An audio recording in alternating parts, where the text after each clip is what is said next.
mga kapatid nating nagluluto na ng almusal at nagtitimpla na ng kape, makibalita muna tayo sa pinakabagong update sa ulat sa panahon mula sa ating resident meteorologist weather, Tito Alvin, na laging may panahon para sa'yo.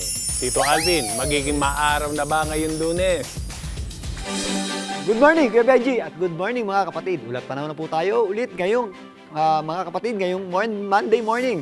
Ako Kuya Benji, maulan pa rin po tayo ngayon dahil sa epekto ng habagat sa ilang bahagi ng ating bansa, particularly sa western section nito. Dahil pinapalakas yan ng dalawang bagyong binabantayan natin sa labas ng ating Philippine Area of Responsibility. Yan ang Typhoon Krosa at ang Tropical Storm Komay o yung dating bagyong Emo.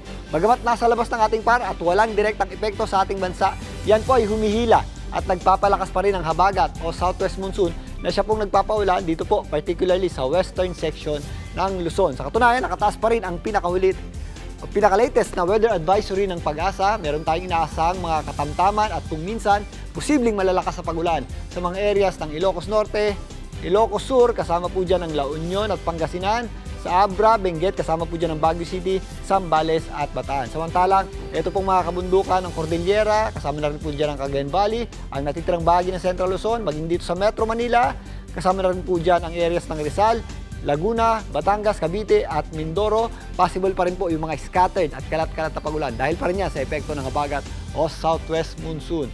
Samantalang, ito pong malaking bahagi ng Visayas at Mindanao, mga aliwalas po ang panahon natin dyan. Dito po sa Metro Manila, spread out.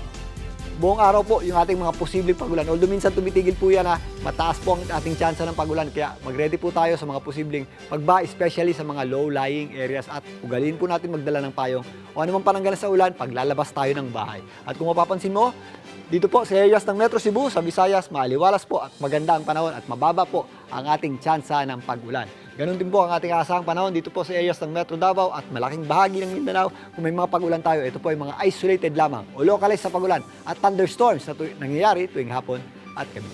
At yan muna latest sa ating lagay ng panahon ngayong Lunes ng umaga. Muli ako po ang inyong weather Tito Alvin na laging may panahon para sa iyo. Mga kapatid, Tito Alvin Pura po na laging may panahon para sa iyo, umaraw man o umulan, dapat laging handa. Kaya para maging updated sa pinaka-latest weather updates, mag-follow at mag-subscribe na sa social media pages ng News 5.